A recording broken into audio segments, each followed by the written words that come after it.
give the sun the blood of enemies to drink. The Foundation of Tenochtitlan, 1325.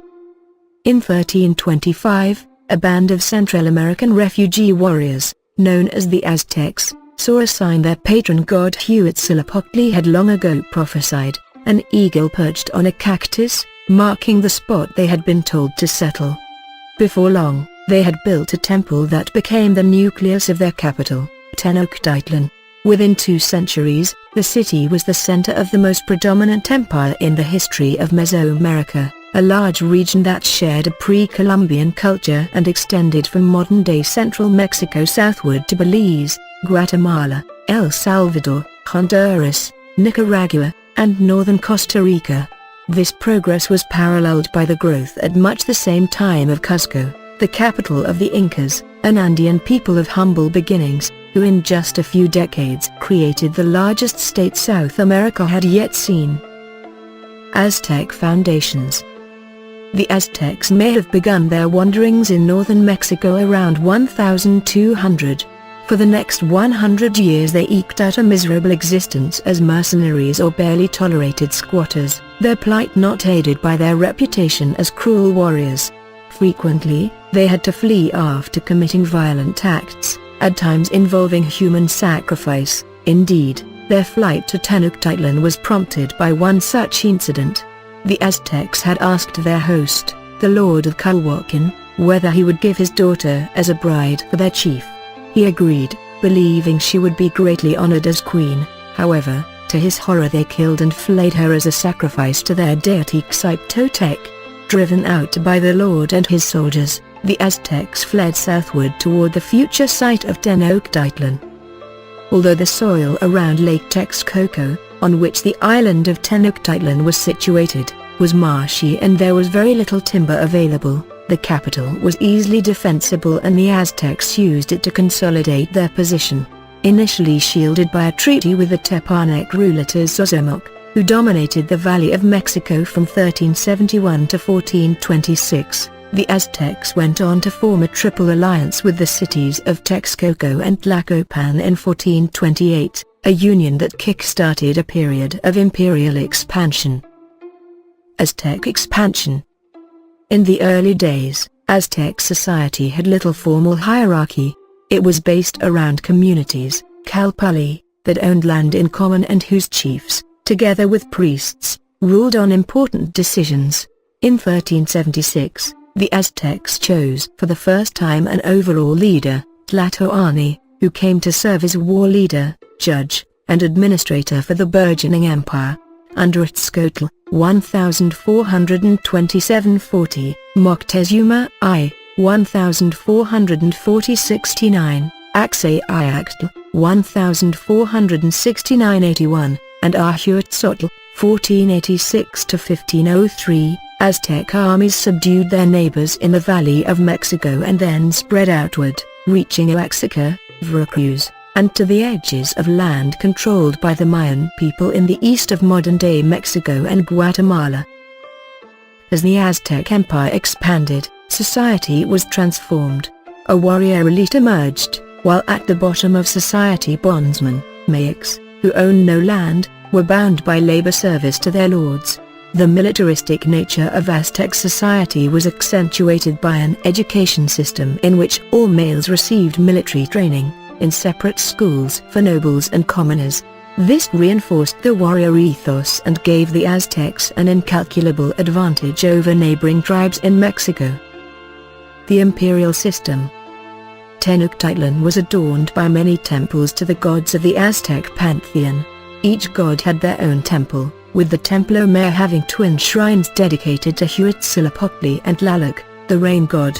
At these temples a stream of human victims was sacrificed, up to 80,000 at the rededication of the Templo Mayor in 1487, by burning alive, decapitation, or cutting open the chest and removing the heart.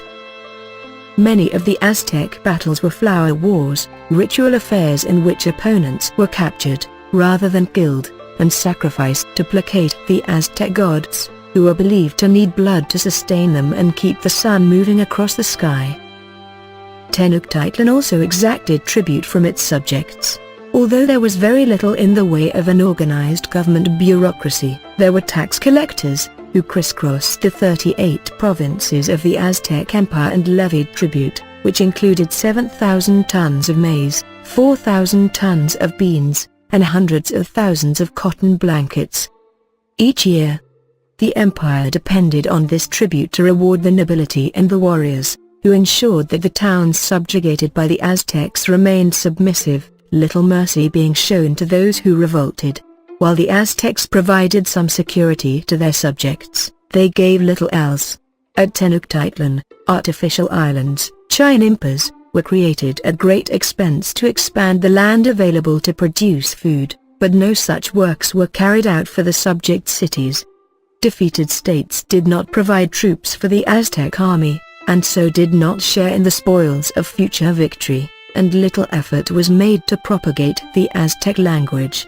It was an empire built on fear, and in the end it proved brittle. When it was invaded by a small party of Spaniards led by Cortés in 1519, the subject peoples rallied to the newcomers rather than defending the Aztecs, and the empire collapsed within 2 years. Inca beginnings. The Incas, whose heartland lay high in the central Andes around Cuzco, in modern-day Peru, had similarly humble origins to the Aztecs, but their rise to imperial status was, if anything, even more meteoric. They began as a small, somewhat disregarded tribe and developed their own strategies to co-opt neighboring groups into a successful empire. The Incas' origin myth told of their emergence from a cave in the high mountains, from where their first leader, Manco Capac, led his people to Cuzco. It is generally believed that the Incas arrived in the region around 1200, and for 2 centuries they remained a relatively insignificant farming group, with their society divided up into clans, ailas, of roughly equal status. Inca expansion.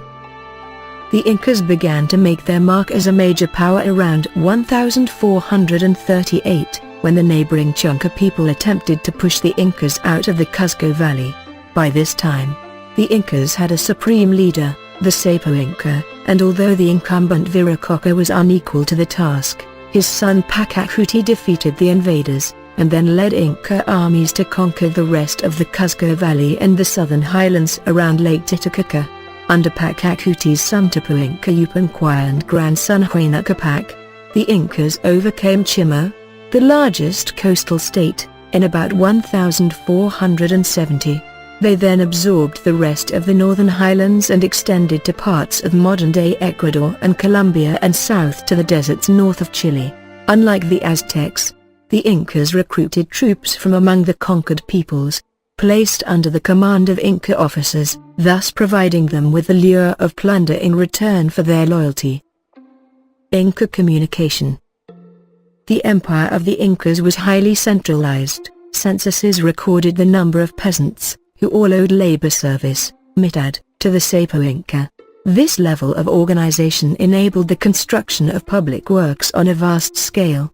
Particularly vital was the extensive road network, which extended nearly 25,000 miles, 40,000 kilometers, long and was dotted at regular intervals with rest houses that facilitated rapid transit for the army and provided a very efficient system of communication across the far-flung Inca domains. At the same time, the Inca domestication of the llama as a beast of burden made it easier to transport heavy loads across the empire.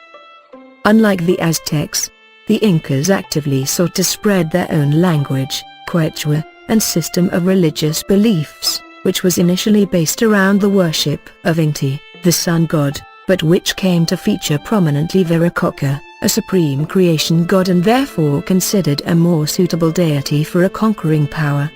They also dispatched colonists, Micmac, shifting troublesome groups into more pacified areas to dilute their resistance and creating networks of loyal settlers on the fringes of the empire.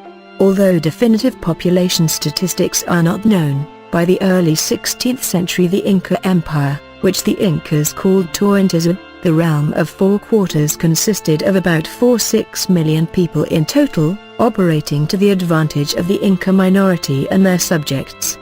Despite its many strengths, The highly centralized nature of the Inca Empire proved fatal in the early 1530s, when Spanish invaders led by Pizarro captured the Sapo Inca Atahualpa. Without their leader, the Incas rapidly collapsed.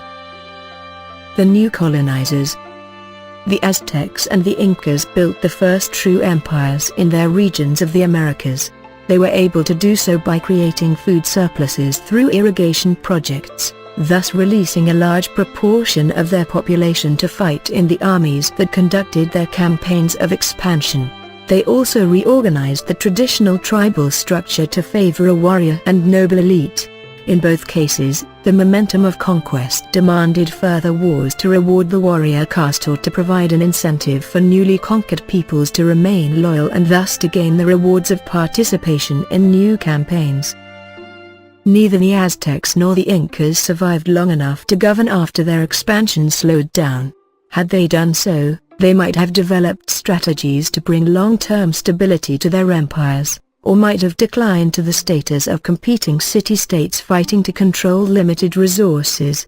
Instead, the Spanish conquest of the Aztecs in 1521 and their defeat of the last Incas by 1572 put paid to the ambitions of both empires and left the Spanish firmly established as colonial rulers in the region from the next 300 years. Tlacaelel. As the Aztec Empire expanded and conquered new territories, it became increasingly necessary to create a more complex system of administration. After Itzcoatl became ruler, Tlatoani, in 1427, he introduced the new post of chief advisor, Tlacaelel. The office's first incumbent was Itzcoatl's nephew, Tlacaelel, 1397–1487, who held the office until his death. Tlacaelel served through several reigns and he provided invaluable continuity. In addition, he created impetus for his reforms, mostly benefiting the royal family and nobles, by ordering the destruction of earlier chronicles and the rewriting of Aztec history to establish the basis of Aztec imperial ideology. He also presided over the formation of the Triple Alliance, solidifying the Aztec position and ensuring a steady stream of sacrificial victims. Given that Tlacaelel was never the Aztecs' ruler, his immense influence in Tenochtitlan shows that the Aztec system of authority was not as monolithic as it might at first appear.